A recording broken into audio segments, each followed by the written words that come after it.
Góðan daginn, Sveinn heiti ég, hjá Nörd Norðursins. Í dag datt mér í hug að kíkja á pínu, skrítinleik getum við sagt. Gerðan af breska fyrirtækinu Rebellion, sem er einna þekktasti fyrir Alien vs Predator, Rogue Trooper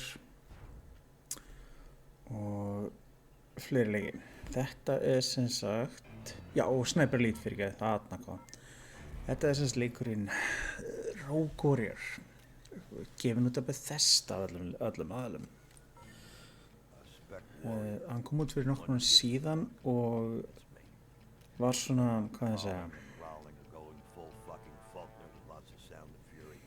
ótrúlega miðlungs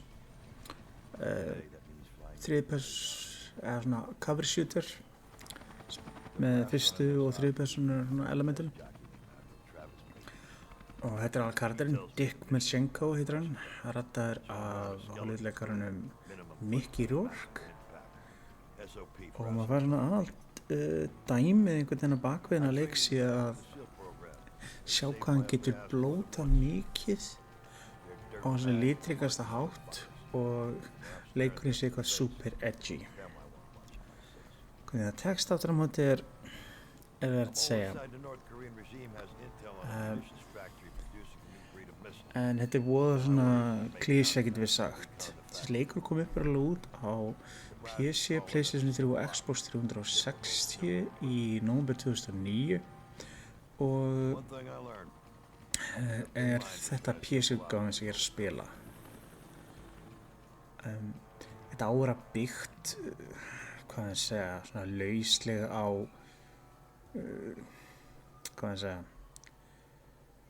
sjálfsævisögu gaursins Richard Marcinko sem var fyrrverandi US Navy SEAL. En við getum giskað þetta sé mjög stílfært. En já, upprunlega var fyrir það ekki Zombie Studios að gera hana leik, en útgefandinn Bethesda var svo óánægður með hvernig gekk með leikinn að þeir tóku það af verkefninu og létu Rebellion koma og klára. Kannski kemur ekkert sérstaklega óvart og skoðar hvernig leiki Zombie Studios hafa hingað til verið þekktastir fyrir, sem voru allir frekar slakir leikir. Þetta leikur, hann keyrir á Unreal-vélinni, Unreal 3 held ég, en hann er mjög svona, grár og brúnn einhvern veginn. Þetta er mjög svona einkennandi fyrir, þetta tímabil í leikjum. Og hérna kemur hérna fyrsta dæmið. Þú ert sérst í Norður Kóreu. Þetta er vægt að segja þessi leikur sem bannaðinn 18, eins og það augljóslega. Og þú ert sérst að leita einhverju vopnum sem einræðis ríkið er sem sagt að þróa þarna, getur við sagt. Þetta er sem sagt ágerðist 1986, svona undir lok kalda stríðsins. Ég er að spila með gamepad, hann er aðeins þægilegri svoleiðis, en hérna er ég reyndar aðeins að laga til viðkvæmnina, mér fannst hann aðeins of lítil, þannig að mér er aðeins reyna að fá betri tilfengur, en ég skiptir ekki máli út í stjórnum með músregluborð eða gamepad, það er ekki til þessi leikur er seint eitthvað merkilegur, getum við sagt.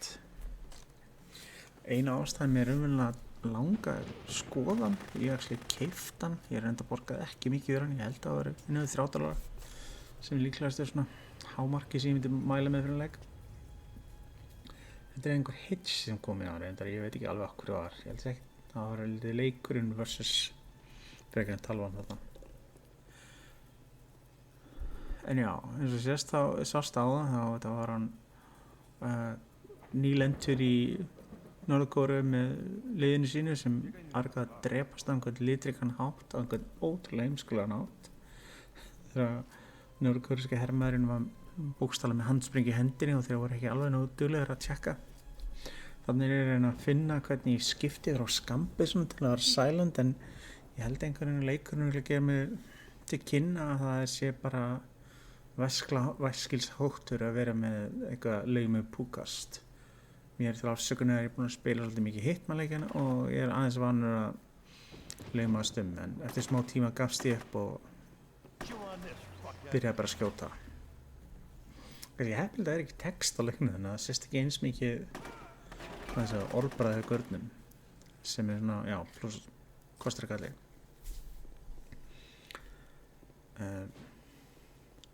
Það er ekkert að segja að við farið rosalega mikið fyrir þessu leik þegar hann kom út og verðan seint held ég flokkar undir einhverja eða leik sem annarkost var rosalega vanmetinn eða kom rosalega vel út.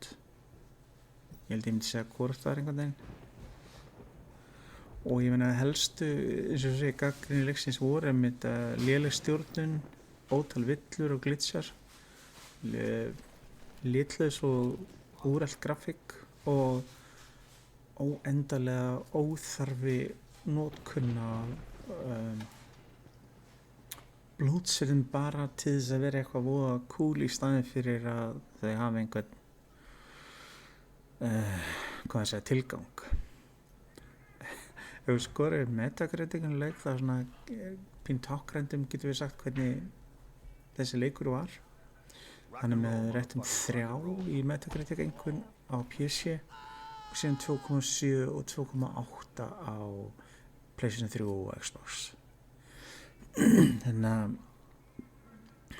væga sagt, já, ég held að GameSpot gaf hann 2 á 10, Eurogamer gaf held ég Xbox gaf hann 2 á 10, Game Informer gaf hann 1,5 á 10, IGN gaf hann 1,5 á 10, Official Xbox blaði gaf hann 4, PC Gamer gaf hann 2,5, svo það er svona, getum sagt ákveðin mælikvarði á gæðinu, en stundum er ég verð veikina, gaman að spila vonda leiki.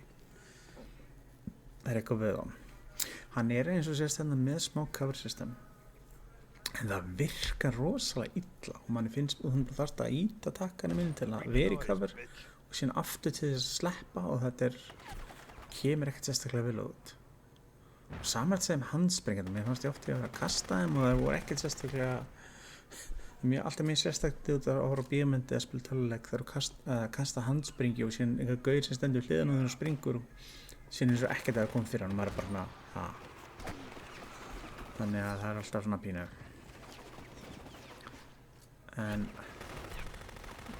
já, þess að sést hérna þá er ég pínu vandræð með kontróli, ég held ég gert það aðeins og næmt en já, hann hafði gott að mig kasta handspringinni og þeir stóðu báðir eftir á eins og ekkert að gerst.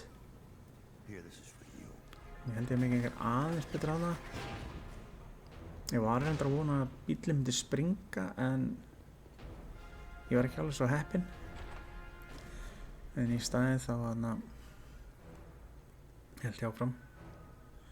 Ég sé það bara með horfur á leikinn. Þetta er miðlung í gegn. Það er ljóst að Rebellion hefur bara verið fengið til að púsla saman leiknum.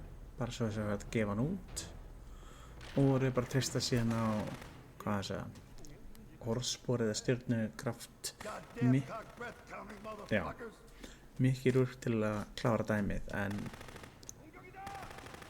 bara málið að leikurinn er ekki ég veit ekki hvað hann tekur sig alvarlega ekki en ef svo er þá er texta ekki og hann er ekki fyndinn þessi leikur fyrir 5-ring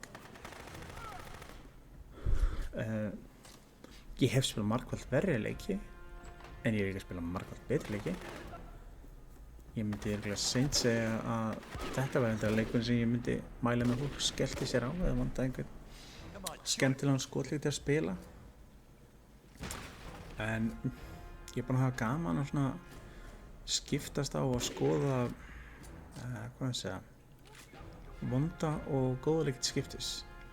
Þarna var ég held ég aðeins að pröfa lyklaborðsskipanir og reyna að finna hvernig takkarnir virkuðu. En þeim gafst upp vegna þess að jafnvel þegar ég valdi að þá komum bara promptin upp fyrir Xbox fjárstreikuna og það lá klárlega að gerði það gerst ráð þegar þú spilaðir leikinn með fjastringu. Svo ég gafst bara upp eitt rest og lét mig hafa og að spila. En það ekki eins og það breytti miklu hvað maður er að gera. En svo eirst þá er ég ekkert að tala glimrandi minna leik, en það er samt gaman að skoða hann þrátt fyrir það. Ok, ég vissi ekki að fólk þetta að vera skotið myndi bara festa svona, en já. Hann er aðeins að kveikja fyrir henni. Sýnir svo dimmur leikurinn og maður valla sér eitt henni. Ég er reyndar viðurkenni, ég hefði ekkert annað night vision dótið þarna, en ég var kannski ekki alveg nennaði. Ég langaði eiginlega bara svona, rúli gegnum fyrstu 2 borðin eitthvað laus til að skoða. Mjög þetta er haglabissa og handsprengjörninni. Það kemur manni býnum óvart hvað þetta var ekki að virka neitt sérstaklega vel.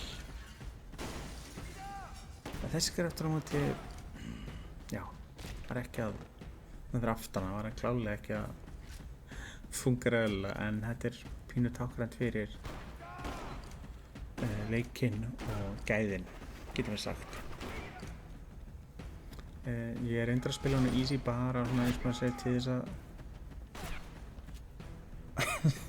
gera það eins þægilegur að taka upp, segja og síðan deyja á einhverjum kjánulegur. En ég ætla klálega að nota afsökunina að stjórnun leiksins er hryllilegur og virkilega leiðilegt að stjórna henni. En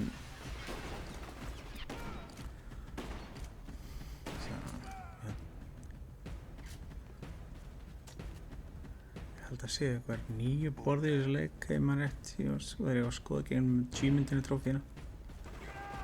Þeim er eitthvað svona passlegt, ég held að það sé ekkert rosalega lengi að klánuleik, þá ég get ekki sagt ég ætla eitthvað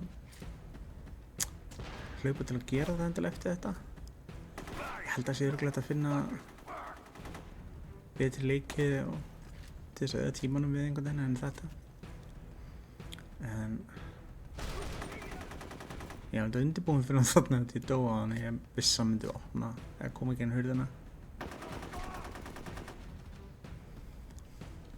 Eins og við erum búist á gervigreindin í þessu leik ekki merkileg, en ég veit ekki hvort það sé kostur eða galli, ég skal alveg ekki hana. Fyndið að hugsa til þess, þessi leikur kemur úr 2009, sama ár kom út, ef ég man rétt, Resistance 2 og Killzone 2 á PlayStation 3. Reyndar voru þeir báðir leikir átti það sameiginlegt að þeir komu bara út á þær tölvur, svo þeir gátu auðvitað lítið út margfalt betur, en þrátt fyrir það þá ef við skoðum leikjaútgáfana 2009 til að sjá svona í hvaða hópi þessi leikur var. 2009 kom út leikir eins og Batman Arkham Asylum, Call of Duty Modern Warfare 2, Borderlands 1, Assassin's Creed 2, Uncharted 2, Left 4 Dead 2, Super Mario Bros. Wii, Resident Evil 5, Bayonetta, Brutal Legend, Dragon Age 1, Halo Odyssey, Infamous 1, frábærleikur og fleiri. Já, upprunalegt Prototype og líka X-Men Origins of Wolverine líka, sem var margfalt betra en myndin.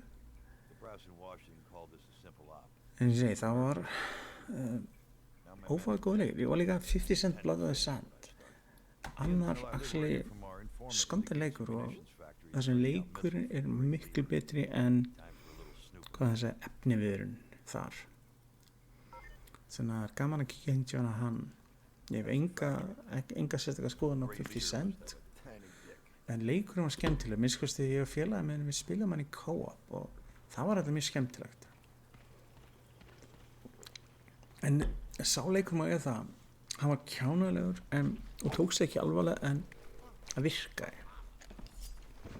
Þetta er að vera eitthvað svona dark og brooding og edgy og bara alls ekki að virka fyrir fimmering. Ég er búinn að segja fimmering til þessu. Ok, gamall. Það er einhver smá fjölbreytni í þessum kill animation en ekki eitthvað merkileg. Þannig að ég myndi samt segja að Turning Point Fall of Liberty verri leikur en þessi. Fyrir mikið þetta til og annar leikur sem ég opna að kíkja á Legendary, hann betri en þessi. Ekki mikið en hann samt betri vegna þess að hann fungerar betur sem töluleikur. Þannig ég ennþá að finna hvernig ég finn skambisuna og ég skal alveg ekki, ég ekki ennþá búin að finna út hvernig ég gera það. Það hefði verið kannski cool, ég meina, en ef þessi leikur hefði hallast fyrir svolítið inn í þetta tímabil, late 80s, tónlist og fréttir og hlutis. En ég giska þeir hafa ekki viljað eða neina sérstaklega peningi í þetta og vilja bara komast út og reyna að fá eitthvað tilbaka á hennukostnaðinum. Þannig að, já. Ég að pröfa að gera einhvern smá svona stealth, sérstaklega þar sem svona, já. Ég langar að sjá hvernig það kemur út. Verst ég ekki með neitt vopn fyrir þetta hnífinn. Veit ekki með þennan gaur. En meðan hann heldur á vélbyssu þá get ég ekki fundið eins miklu sagt að geta á að drepa hann. Eins og ég gerði fyrst þegar ég held þetta væri bara venjulegur vinnumaður sem væri bara að vinna vinnuna sína og hefði bara verið saklaust fórnarlamb. En svo ekki. Þannig að ég kannski þarf ekki að missa hann alveg þar. En það aðeins bjartara þetta borða en það klálega algjörlega á kafi þessum brúnarlit. Sést hérna þeir hafa örugglega hugsað sér að gera eitthvað smá taktist upp og reipin og fleira en þetta enga við nút þessi velu. Sko þau vilja spila góð taktískan leik með svona reipum og breaching og fleira þá myndi ég mæla með Rainbow Six Vegas 1 og 2 á PC og leikjartölunum, PlayStation 3 og Xbox 360. Það var mjög skemmtilegir og virkilega góðir co-op leikir. Ég spilaði gegnum það báða í co-op með vinninum og hafði rosalega gaman af. Það voru leik sem virkur rosalega vel, sérstaklega þegar allir voru að tala saman með headset og voru að skipuleggja sig, þá var þetta að gera ótrúlega gaman að reyna að stöðva hryðjuverkamenn sem sérsveita lögreglumenn. Þannig að þarna er maður bara kastandi grensum vinstri hægri og vona að besta getur við sagt. En í eðlisinn ég bara að reyna að komast í gegnum þetta eins og þetta ég get. Svona þess að pæla í hvernig byssum. Vopnin eru, já, bara, þetta eru klassískar byssur sem við séð í miljón nútíma skotleikjum. Það er ekkert sem gerir þau sérstakar en önnur, getur við sagt. En já, þetta var leikurinn Rogue Warrior og ég þakka bara fyrir mig í bili og hvet ykkur endilega til að kíkja á Nörd Norðursins.